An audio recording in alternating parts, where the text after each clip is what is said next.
All right. Good morning, everyone. Yeah. I'm so glad you're here. It's so nice we can all be together this morning. Look at Amy and Edward brought us Christmas. Is this amazing or what? Right?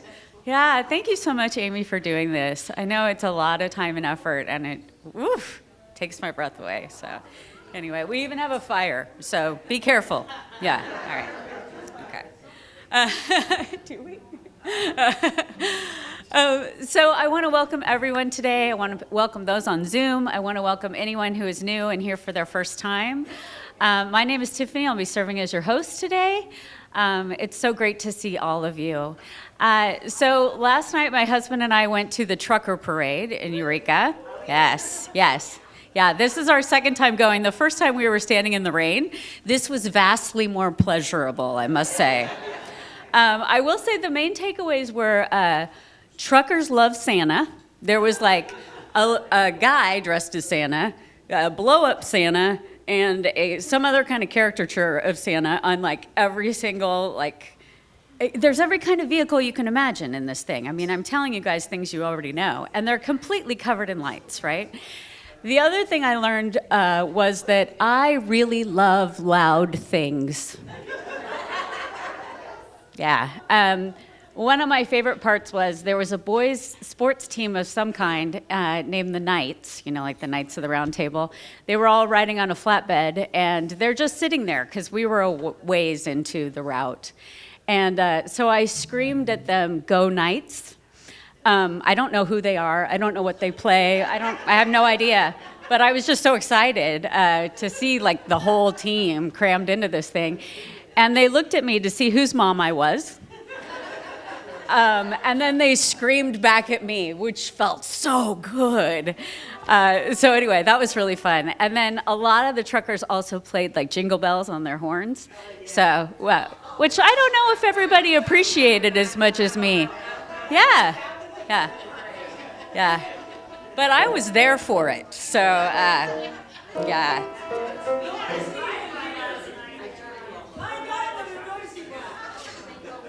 I feel like I'm there again. Yeah, okay.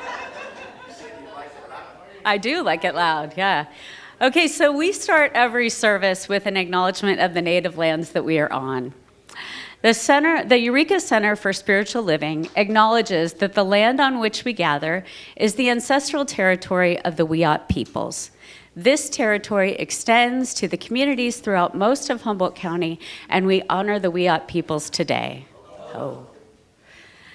So we're going to kick things off by bringing up our lovely songstress for a song. Please stand with me. Well, maybe not with me, but it'd be awful crowded, wouldn't it? Big tempo, y'all.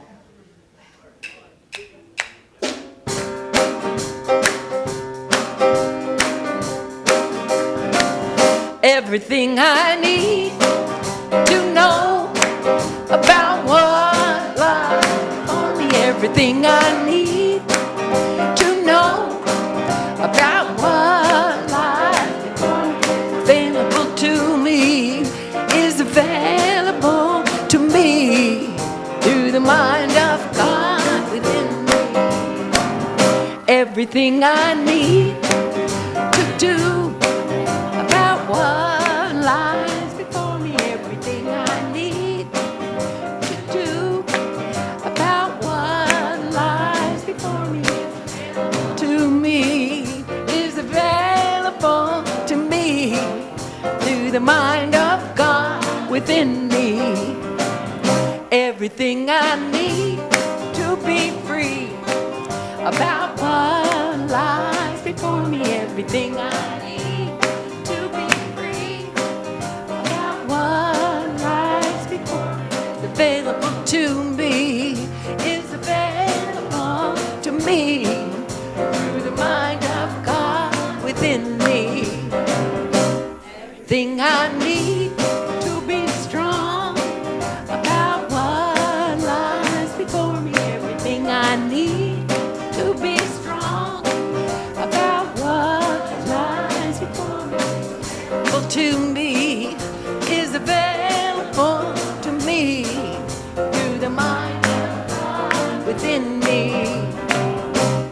everything I need to know about what lies before me. Everything I need to know about what lies before me is available to me, is available to me through the mind of God within me, through the mind of God within me, through the mind of God. Oh, within me.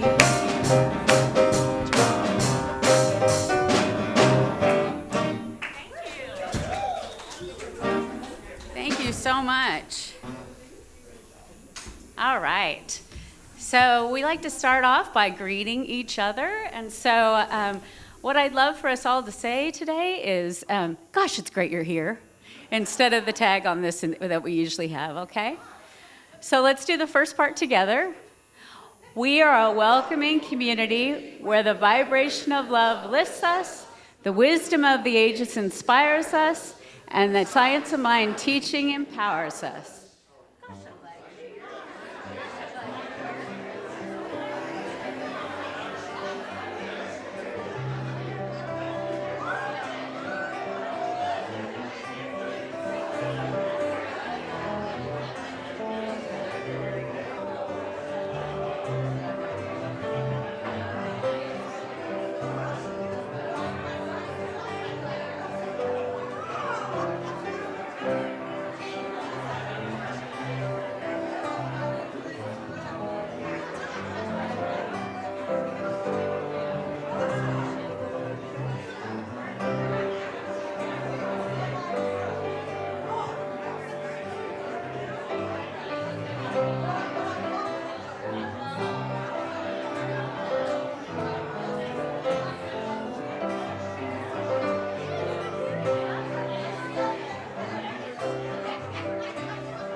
All right, so,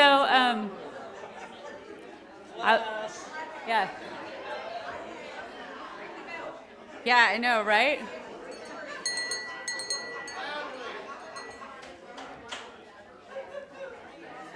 Yeah, at some point we kind of need to get to Reverend Angelica's message, so. So anyway, here is our lineup for this week. You'll see it's a little bit smaller than sometimes, right? Because we're right up against the holidays, frankly. But we're going to start off with a message from Bev. Would you come up and tell us what's next with Bridge House?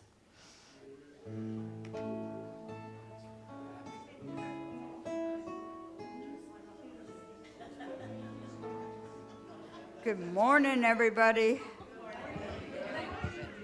That's good. Well, I don't have a whole lot to say except yay, we did it. We've got all the gifts are rolling in. Catherine Flabat and I went last Tuesday shopping, and we got 20 gifts within 2 hours. Beautiful, nice gifts. We were like, oh, we did it. So everything is coming together. Yeah. So exciting. So Friday is the wrapping day of the gifts on Friday at 1 o'clock, and we'll all meet here, and we'll just have a big old party and get all this ready for them. They will be taking the gifts. Bridge House people will be here. The staff will be taking gifts with them when they leave. So if you haven't gotten your gifts to me before this, please do, or show up at the wrapping party with your gifts, and we'll see you there. Thank you. Wonderful.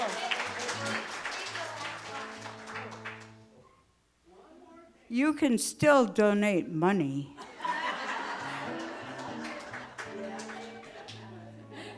Thank you, Bev, and thank you, Catherine. That's a lot of work, and we really appreciate you leading the charge. All right, so at the end of the month, not this coming Saturday, but the Saturday after, we'll have the men's group in the afternoon from 3 to 5. On Christmas Day, we are gathering for a potluck brunch. So if you would like to join us, it's at 11 a.m. I wanted to emphasize that because with the Thanksgiving potluck, some people were off by an hour, which was a bummer, right? There was still plenty of food, but they had made dishes they really wanted people to get to try, and most of us had already eaten, were stuffed by the time they showed up. So what time is it at? 11. Yes, absolutely. And This is breakfast. I know, right? It goes to 11. Yeah, it's brunch. It's brunch because we're fancy. And the other thing that's up there that's in teeny tiny type is that if we'd like you to bring a recycled gift, so don't buy anything else, just bring something from your house for the gift exchange game, okay? So anyway, do you want it wrapped? Yes, wrapped, please. It's a little bit more exciting. So one of the things we've been talking about lately is that it's time to declare your membership again for this year. And the reason we do that again is so we have an accurate roll of who's on the membership list. And so, and then also we'd like to know what your planned giving is in the coming year, which really helps us to know what we can do. All right? All right, so we have a bunch of our practitioners here today. I saw Scott come in, Michelle is here, Susan, Edward, and Reverend Angelica. So if you would like to talk to a practitioner after our gathering here today to learn more about what this all is, or if you have a concern that's on your heart, please meet with one of them. They're happy to talk to you and to pray with you. All right, so you know how a lot of people have a little library in their front yard? We have a little pantry, which is so cool. And so our little pantry right now is in need of baby food and what some people call teethers or teething crackers or teething cookies for babies. So if you decide to go to the store and you're going to bring something in, think about putting those in your cart. All right, so our theme for this month is celebrating the pilgrimage. Isn't that fun? Ah, that's how that looks. If you say it out loud. Yeah. So now I'm going to bring up Reverend Angelica to celebrate our new members.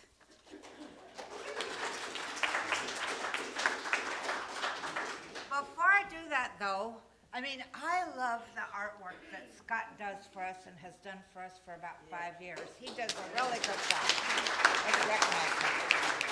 The other thing, I came in here and I was just like, oh my God, this is so beautiful. I love it. Amy is just so talented.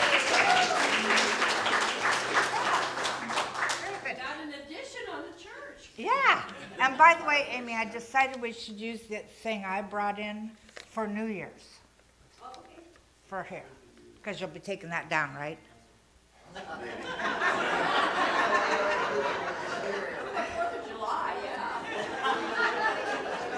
I think, I want to look at there. You and I will talk. All right, so we only do membership about once a year. We have an annual meeting in February, and in order to vote for council members and other things that might come up, you have to be a member of the center. And a member of the center also has to have been in or taking a foundational class. So those are our only requirements. But one of the things I love about the idea of our membership is, to me, this is not a organization, so to speak. It's a community or even a family of people, spiritual beings looking for other spiritual beings to enhance their consciousness and to help spread love and goodwill all around the world with our energy, etc. And so we have a few people today to welcome. I have to apologize to them that I forgot to go pick up the name tags, which I usually give the new members when we welcome them. I will get them Monday, though, and you can have them next week. So we have Carrie Raphael, so come up here and stand here for a minute. And Sylvia Scott. And Lorraine Zeller. You can look that way. Look that way. Yeah. Hey, Lori, would you take a picture when I'm done? Tina Cabau? Kibo, sorry. I will get that. And then Pat Shapiro, did he come today? He is not here. Okay. All right, so we have 5 new members, 4 of who have showed up, and so we're going to get... Can you guys scooch together a little bit more? Scoochy. Actually, you know what works is if you sort of stand sideways.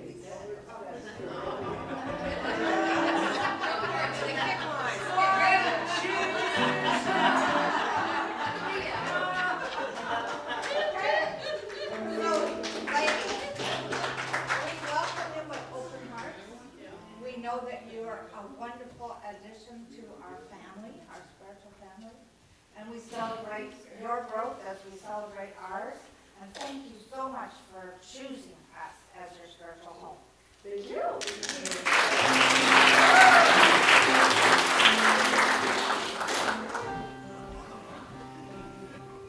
Welcome, new members. That's so awesome. Thank you for standing up in faith that way. That's awesome. All right, so now we have another song. Thank you so much, Donna. Thank you, Steve. I invite you to settle in your chair. We sing this gentle song.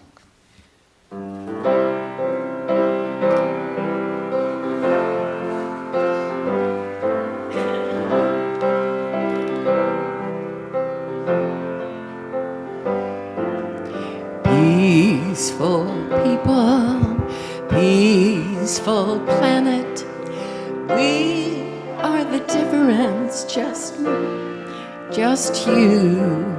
Peaceful people, peaceful planet, we are the difference, just me and you. The peace that we've been waiting for is living now within us. We have the power to believe it to be true. Peace as a reality is here today as me and you. Peaceful people, peaceful planet, we are the difference, just me, just you. Peaceful people, peaceful planet, we are the difference, just me and you. The peace that we've been waiting for is living now within us. We have the power to believe it to be true. Peace as a reality is here today as me and you. Peaceful people, peaceful planet, we are the difference, just me, just you. Peaceful people, peaceful planet, we are the difference, we are the difference, we are the difference, just me and you.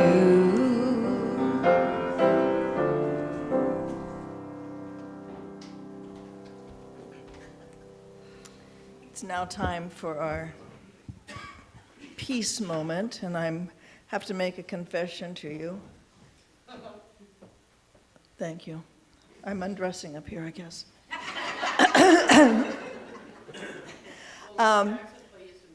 Yeah. Get Tina back up here. Anyway, my confession is I have not, I've been off this last week and haven't felt here I guess. I haven't had much energy. I haven't been inspired. I've just been kind of going through the motions. I don't know whether it's Christmas and dealing with everything that needs to be done or if the moon's in a weird place. But anyway, I was uninspired when I went to find a reading to share with you today. I went through all my usuals and nothing snapped at me. So I started trolling the internet. And I found this Canadian philosopher. He was actually born in Zimbabwe, so I'm going to probably mess up his name. It's Machona Diluwahu. And he's written a few books and lots of articles. And I liked him because all of his quotes that were on the internet were very short. And I've always said I'm a woman of few words, so I think I found my philosopher. Yeah. Anyway, this one that I'm going to read for you, it's about our inner light.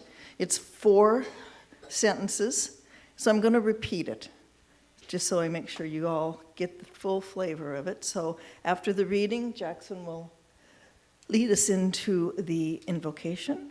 And after the reading, there'll be a minute of silence, and then Jackson will lead us into the invocation. So I just invite you right now to settle into your chairs and listen to these words.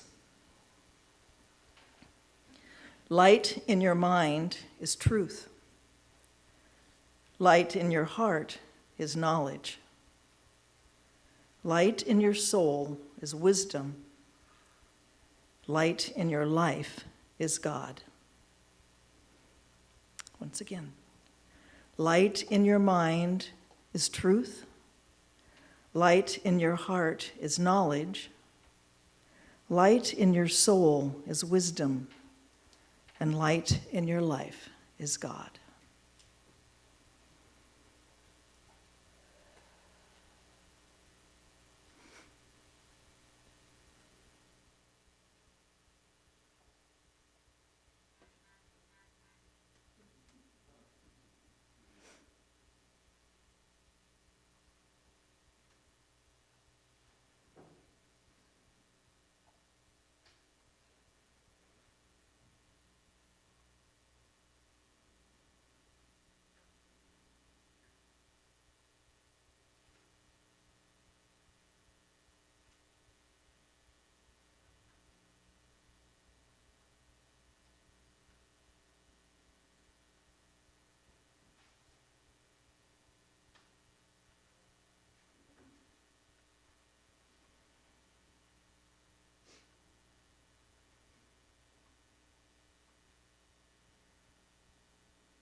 God is all that I am. God is love, God is peace, God is life itself, and God is all that I am.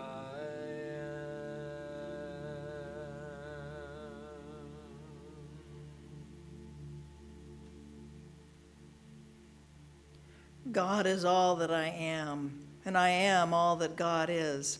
And I know that our lights, whether it is in our heart, in our mind, in our soul, or just in our life, it's all the same light. It all comes from the same divine creative source that we all share. So we all have this light within us, this light of truth of who we are. We are all the great sons and daughters of God. We are all creative powerhouses that can look at our lives and move forward in the best way possible, knowing that all possibilities are possible. The potential for greatness is within each one of us. And as we stoke our fires, as we stoke our lights, we shine, and we shine that light on others, and so that they can also grow and shine their light. So we support each other in our growth, in maybe our troubles and tribulations, but we all know the basic truth is we are all God. We are all divine energy. We are all a light from the Spirit. And so I simply let this knowledge be, knowing that we are all on the right path at the right time in our life. And so I simply let it be, and so it is.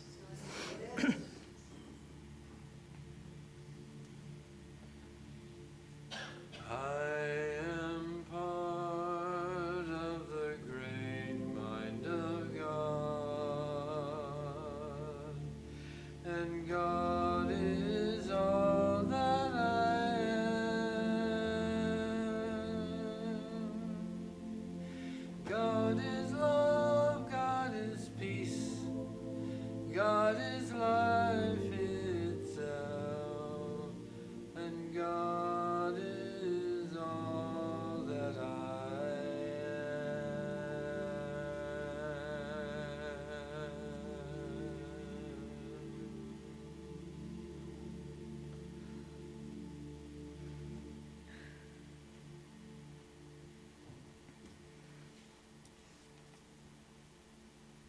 Thank you, Jackson. Beautiful as always. And now I'd like to welcome Reverend Angelica.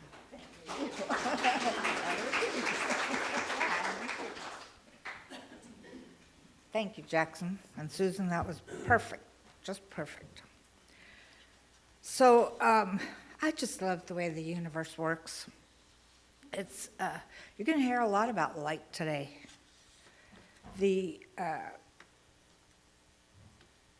When I was thinking about us earlier and saying, you know, us being a community or a family, a spiritual family, I thought about the fact that we're working on these ideas of peace. And I want you to remember, I really want you to acknowledge within yourself that the energy that you're putting out for peace or for love or for any of these wonderful attributes or feelings, whatever you want to call them, is having an effect. And even though you might hear on the news, etc., about all of the terrible things that are happening in the world, our energy is still having an effect. And so don't get into that place. I mean, I heard something about down in Australia this morning, or I read about it this morning, a killing that had happened, many killings actually. And I thought, Australia? All my life I've thought of Australia as one of the peaceful places in our world. You know, and oh my God, I was ready to move there a long time ago actually, but then they wouldn't take my cats. You know I like cats, right?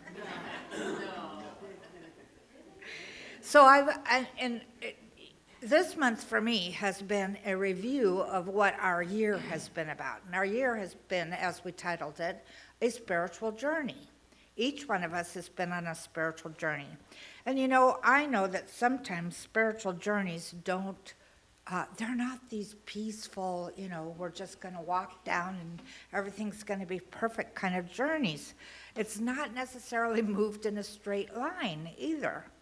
And so what I realized is as we've moved through this year, there's been moments of clarity and joy and moments of uncertainty, moments of fatigue, moments of waiting and wanting, and times when we knew where we were going and times where we weren't sure. And yet here we are today. We've made it.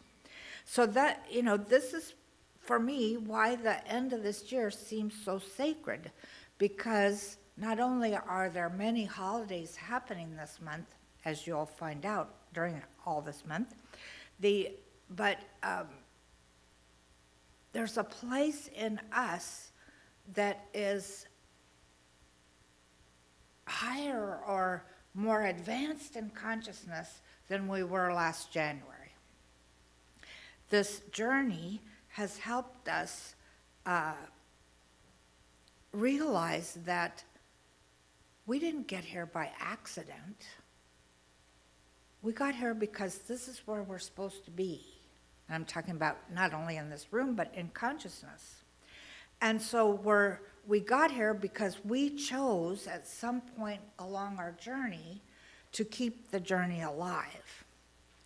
And then I thought that tonight I learned I take care of these two ladies' dogs that live on the corner of my street during the day because she is the principal of the school in Samoa and doesn't want to drive home to let her little dogs out and then drive back, right? So I get to go play with two little dogs every day, Monday through Friday anyway.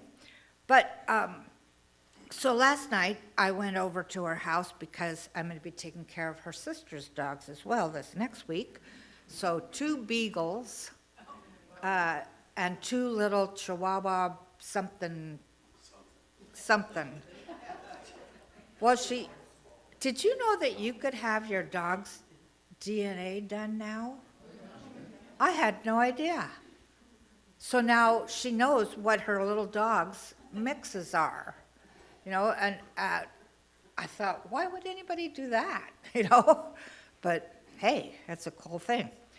But she's also a Jewish woman, and she has a menorah out on her front porch that's lit and, various things around her house. And so we were talking, and I've known the story before, though I had something a little off, but so more than 2,000 years ago, when the temple in Jerusalem was reclaimed and rededicated after a time of oppression, the people went to relight the sacred lamp. They found only one small jar of pure oil, enough just for one day, yet still they lit the lamp. And according to tradition, that small amount of oil burned for 8 days, long enough for new oil to be prepared. So the miracle wasn't that the oil lasted, to me, when I'm listening to this story. And the part that I had wrong about this story, I thought it was a woman who lit the lamp. And I was told by my friend Raven that, no, wasn't a woman. Could have been, probably was. But, the man had to take the credit for it. Anyway.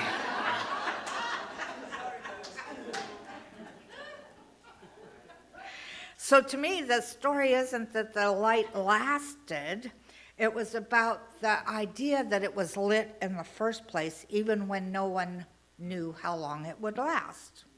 And so then I looked at this whole idea spiritually, from a spiritual point of view. The flame represents consciousness. The oil represents our willingness, our attention, our faith, our devotion to life. And the act of lighting the lamp represents choice. So this story then becomes more meaningful, to me anyway, as I reflect on this past year, because in so many ways we've been asked to do the same thing. We didn't always know how our lives were going to unfold. We didn't always feel energized or certain. And yet again and again, something in us said, light the light, light the lamp. And as I thought about this,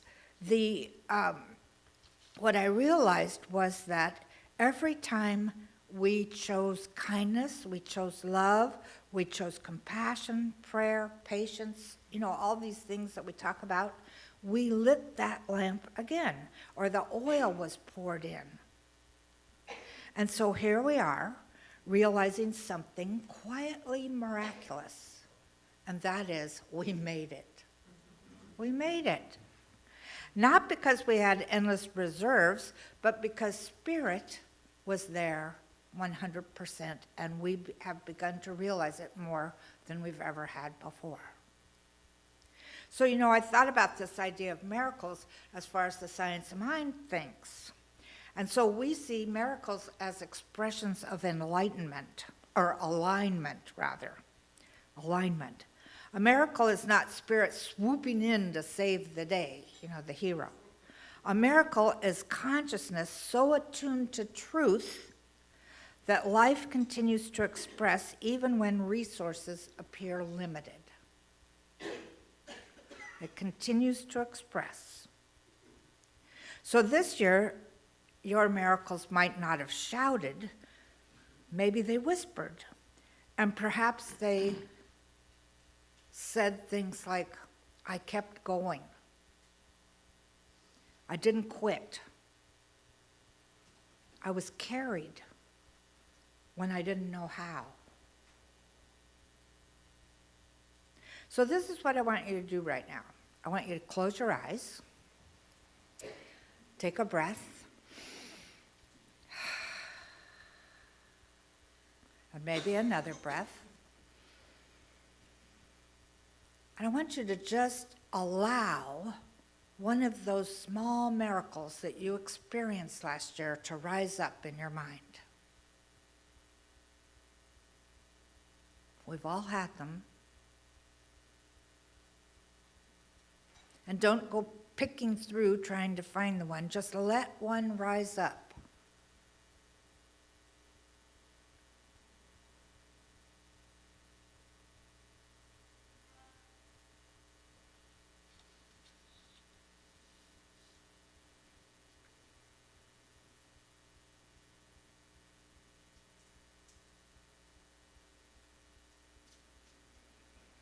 And maybe that miracle now has a word for you.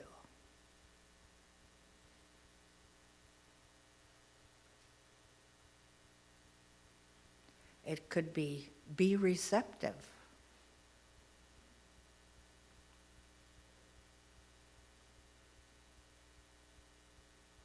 It could be asking you to take it into your heart.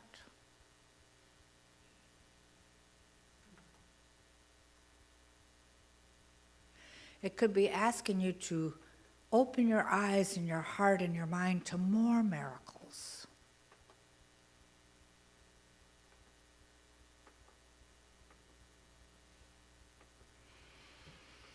And so take another deep breath.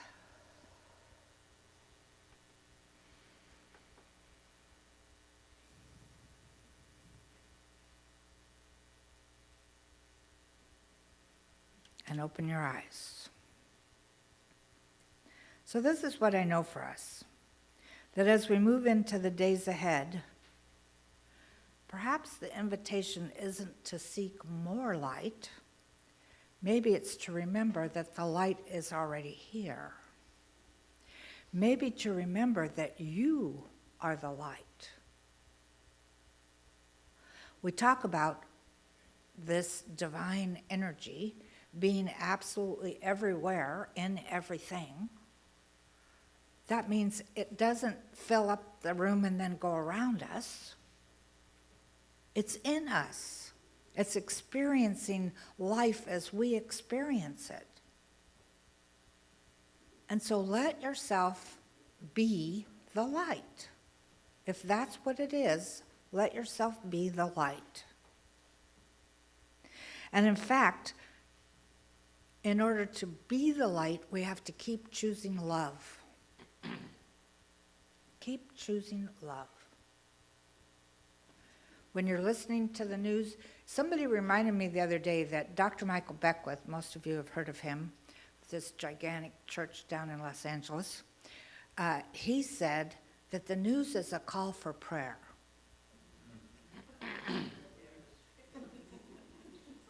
How many of us have been answering that call? Or have you been doing like I have been? What the?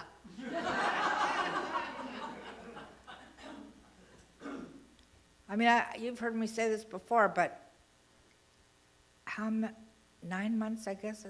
No, 12 months, practically, of every single day hearing something new, something mean, something brutal, it seems like. And I go into anger so fast. And I've realized as we've been walking this spiritual journey that every time I go into that anger, I'm adding to that energy. And that is not my job. My job is to add love, pour love all over it. In fact, I just had this mental picture of pouring honey on. You know why? Because it's sweet, for one thing. Most people like it, and it's sticky. So it'll stay on, right? And I've talked to people recently who have said, well, it's not going to get any better. Well, we don't want to have that belief, do we? And I responded to the person by saying, do you remember, this person goes to a Christian church, do you remember that Jesus said it's done unto you as you believe? Well, that doesn't have anything to do with it, they said. I said, think about that for a moment, please. Because it is done unto us as we believe, isn't it? And so if I believe that it's not going to get any better, then I'm going to experience it not getting any better. And everybody out there might experience it, or all those that are blessing everything with love and light and recognizing the light that's in absolutely everything. Made me remember just a moment, little segue here. You've heard of Carillion photography, right? Remember that when that was really popular? And I would look at this. I remember going to a festival, a metaphysical festival, and there was a guy there that was taking pictures of things and then showing you the pictures, and like leaves had this light that went all around them. That's when I started to believe that this divine energy, this thing that we call God, is in everything. The light is in everything. And it's up to us to begin to recognize it, even more than we ever have before. So I'm going to know that this light that has guided us to here is going to keep guiding us as we keep walking this path. Some of you might know that we've picked as our theme for next year, living in the new now. So that's going to be really interesting to see how that year works out, right? So let's go into treatment. Wow, do I look colorful?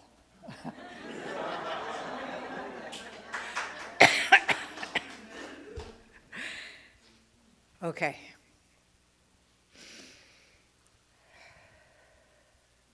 How grateful I am to be in a teaching surrounded by my community and family and friends, knowing that all there is the divine. And the divine is light, pure light. So I declare for each one of us, speaking in the first person, so that you can easily take it in, that we allow the light to so embody itself in us that everywhere we go, people are feeling lighter. People are letting go of the old angers, etc., and feeling the light, feeling love. And we begin to notice all the places where people are kind and generous and helpful. We begin to notice all the good in the world, because there is way more than that, way more good than not good. And we begin to realize that absolutely everything is imbued with this divine light, because everything is spirit, whether it be animate or inanimate. Everything is spirit. And it is here to help us move along this path, help us to express the light even more than we ever have before. And so we rejoice in this. We rejoice in knowing all there is the one, that one with a capital O, that is living our lives through us. And so we allow them to be made magnificent. And as we step into this Christmas season, we allow ourselves to do so because the main reason for this season is love. We give ourselves permission to love more than we have before. And it is good. What I know is love is the greatest healing agent in the universe. And so we celebrate being whole and healed, being the light. And we're so grateful that we have this teaching to remind us, so grateful for the people that we get to be around, so grateful for remembering that absolutely everything is divine energy. And I release this word into spiritual law, knowing it's already so, and so it is.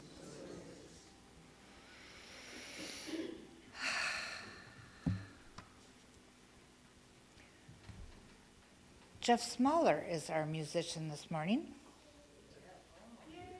Yay, Jeff! And he's going to share a little bit, too.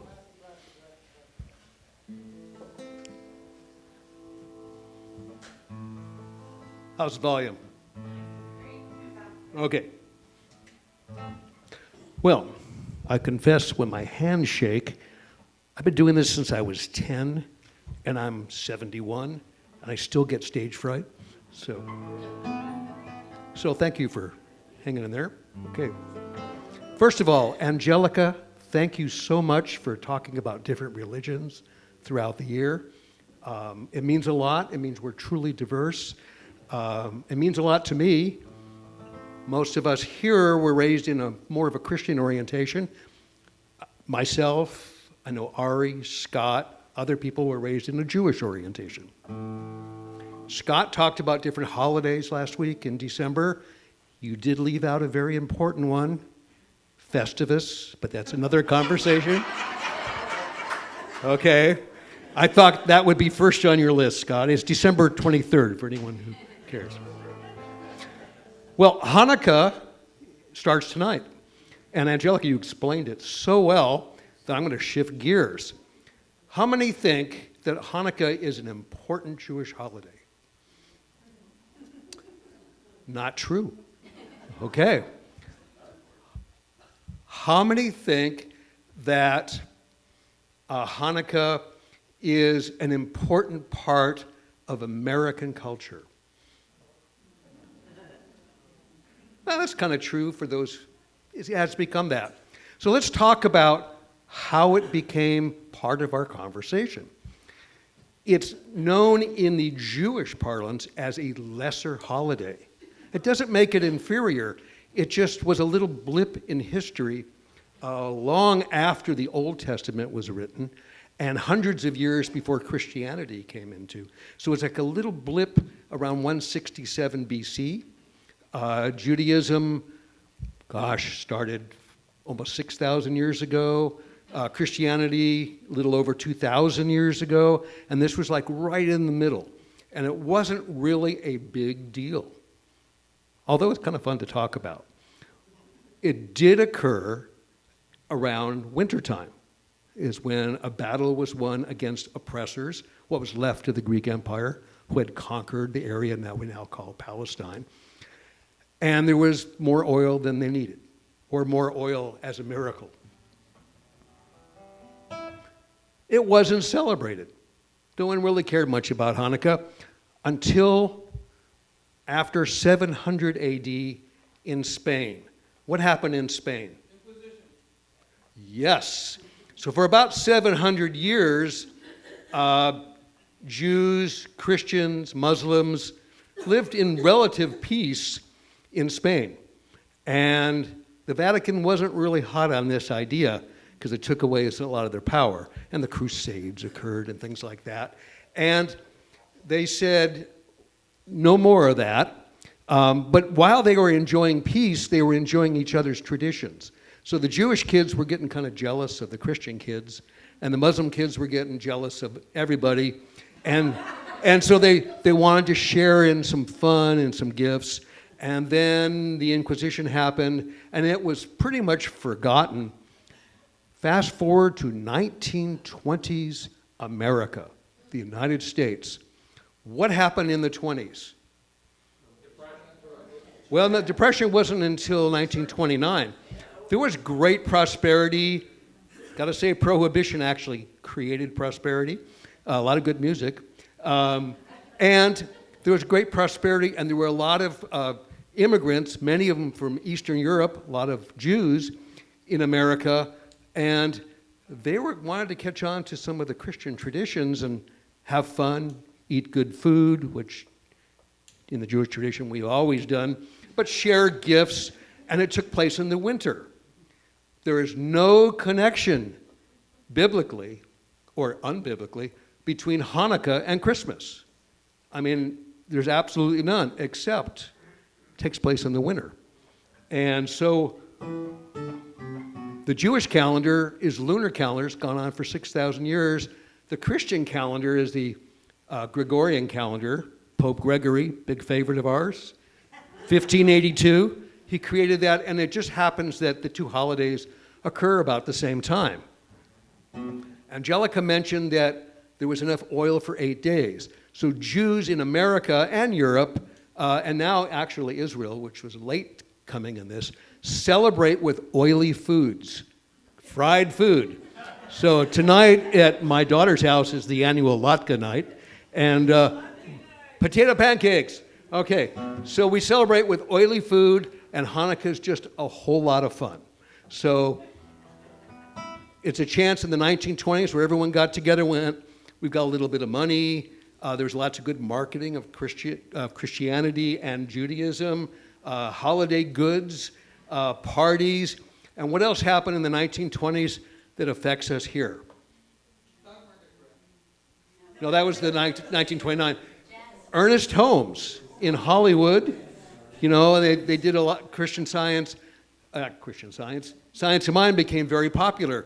And a lot of Jews in LA who were not accepted in the Christian community came to Science of Mind, and there was a way they can get together, worship, and hang out with Christians and people and not have to be segregated.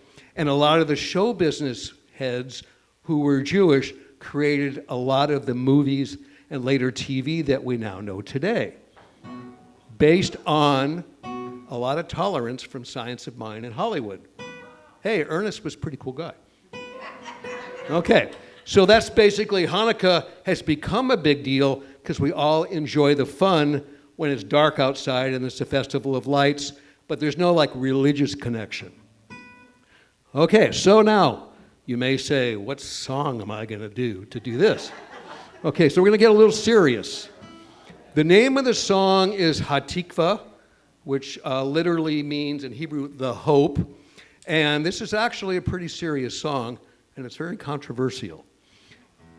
It was written in Eastern Europe. The melody's been around for hundreds of years, and then the lyrics and the melody got put together in the late 1800s, and it's about people wanting to find a safe place to live.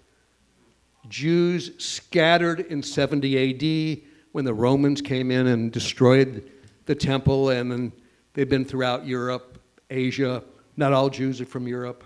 And it's about Jews wanting a safe place to live. And they went, after World War II, they went to, actually started in 1895, they went to Israel. And the song has nothing to do with Israel, but it represents a safe place to live. The reason it's controversial is in 2004, it was adopted as the Israeli national anthem. Keep in mind that 21% of all Israelis are not Jewish. They're of Arab, many are Muslims, many are Christians. So the song has become not very inclusive to many. So I thought I'd address that head on. Still, it's a cool song. Okay. I'm going to ask my friend Jackson to help me out on this.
Thank you both so much. That was wonderful.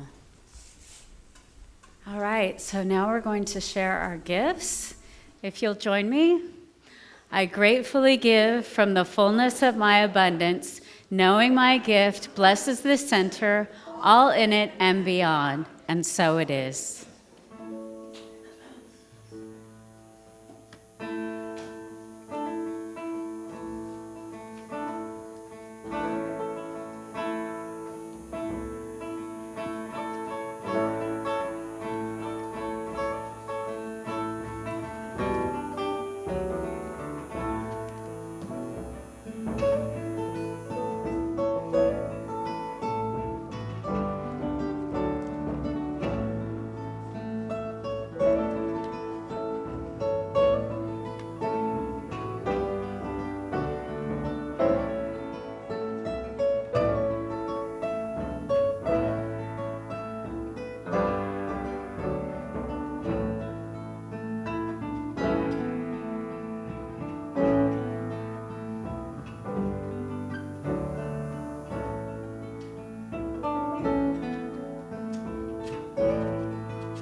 I accept these gifts. I accept these gifts on behalf of the center, knowing that they will grow and expand the good that we do within this place and in our community. And so it is. Thank you both.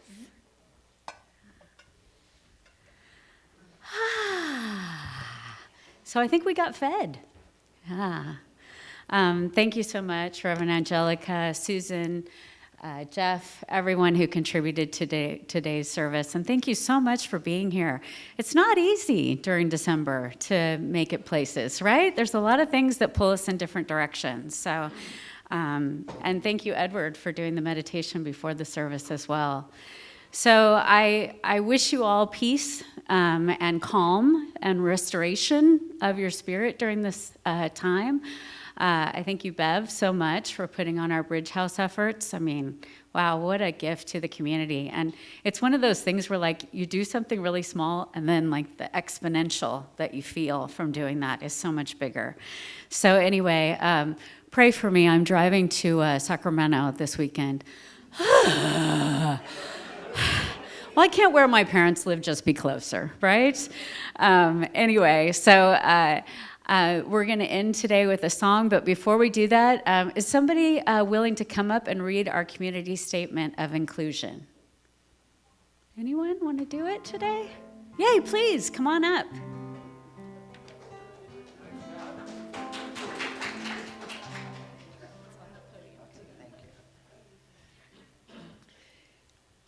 We, the Eureka Center for Spiritual Living, are a community that celebrates diversity, fosters inclusion, champions inner work, and creates space for brave, vulnerable conversations.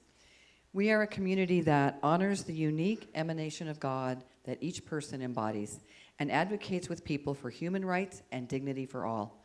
We are a community that blesses each other, sees sacredness in all life, remain learners and listeners so we may grow together, and understands that oneness is not sameness. We know our beloved community is revealed more fully when we love each other well. Two things. Tomorrow is Miss Claudia's birthday. Happy birthday. She accepts. And also we have our ensemble. We'll meet directly after service. Please stand and form a circle and we'll sing the peace song together.